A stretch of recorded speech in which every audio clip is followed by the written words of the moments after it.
అందరికీ నమస్కారం. నేను ఈరోజు మీకు రుచికరమైన టేస్టీ స్పైసీ బిర్యానీ ఎలా చేసుకోవాలో ఇంట్లో మీకు చూపిస్తాను. ఫస్ట్ ఆయిల్ వేసుకొని దాంట్లో ఎండుమిర్చి అలాగే బిర్యానీ ఆకు వేసుకుని బాగా ఫ్రై చేసుకొని దాంట్లో కొన్ని తర్వాత పచ్చిమిర్చి వేసుకొని దాంతోపాటు దాంట్లో మనం బిర్యానీ మసాలా కూడా వేసుకోవాలి.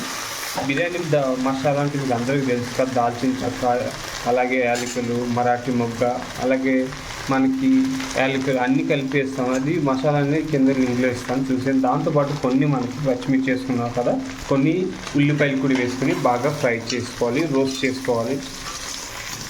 ఇప్పుడు దీంట్లో మనం బిర్యానీ మసాలా అయితే కొంచెం కలుపుకోవాలి. ఇప్పుడు మనం ఈ పొడి వేసుకోవాలి. ఈ పొడి ఏంటంటే మిరియాలు, జాపత్రి, జాజికాయ అలాగే మరాఠీ మొగ్గ వేసుకుని పౌడర్ చేసుకుని దీంట్లో కలుపుకోవాలి. ఎందుకంటే డైరెక్ట్గా ఆయిల్ వేస్తే ఏంటంటే మాడిపోతాయి. ఇలా పౌడర్ వేసుకుంటే బాగుంటుంది. ఇప్పుడు దీంట్లో మనం బాగా చిన్న మీడియం సైజ్ ముక్కలు కోసుకున్న క్యారెట్ ముక్కలు, దాంతో అలాగే బీన్స్ కట్ చేసుకున్న ఒక మీడియం సైజులో కట్ చేసుకున్న బీన్స్ వేసుకుని బాగా రోస్ట్ చేసుకోవాలి. బాగా రోస్ట్ చేసుకున్న తర్వాత మనం మీడియం సైజ్ ముక్కల కింద కోసుకున్న ఆలులు అయితే వేసుకోవాలి. బంగాళదుంప ముక్కలు కోసి అది వేసుకుని అది కూడా ఫ్రై చేసుకోవాలి. దీంట్లో అయితే అల్లం వెల్లుల్లి పేస్ట్ అయితే వేసుకోవాలి. చూసారా, అల్లం వెల్లుల్లి పేస్ట్ బాగా రుబ్బి వేసుకుంటే మనకి ఆ రైస్లో కనుక అలాగే ముక్కలకి బాగా పడుతుంది. ఇప్పుడైతే మనం పేస్ట్ ఉందిగా, టమాటా పేస్ట్ని బాగా గ్రైండ్ చేసి ఆ పేస్ట్ని అయితే మనం దీంట్లో బిర్యానీలో కలుపుకోవాలి. కలుపుకుంటే ఇది కూడా మంచి టెక్స్చర్ ఫ్లేవర్ అయితే వస్తుంది. తర్వాత కొంచెం పసుపు వేసుకోవాలి.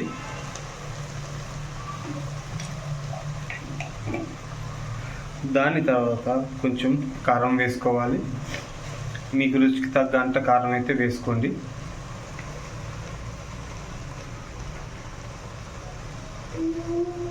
ఇప్పుడైతే మనం కొంచెం ధనియాల పొడి అయితే వేసేసుకుందాము.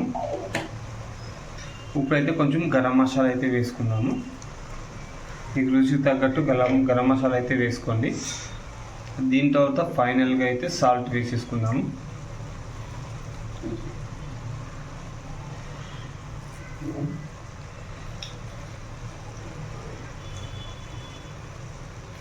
రుచికి సరిపడే సాల్ట్ అయితే వేసుకుని బాగా కలుపుకోవాలి. దాంట్లో ముక్కలు మసాలా అన్నీ బాగా పట్టిన తర్వాత దీంట్లో అయితే ఇప్పుడు మనం రైస్ వేసుకున్నాము. బాస్మతి రైస్ అనమాట. మనం ఎప్పుడైతే బిర్యానీ తయారు చేసే ముందర ఒక 15-30 మినిట్స్ ముందర వాటర్లో సోక్ చేసి డ్రై చేయాలన్నమాట. డ్రై చేస్తే మీకు మంచిగా రైస్ అనేది బాగా కుక్ అయ్యి మంచి ఫ్లేవర్ అనేది రైస్కి బాగా పడుతుంది. మనకి రైస్ అంతా వేసుకున్న తర్వాత ఇలాగ మనం అయితే బాగా కలుపుకోవాలి.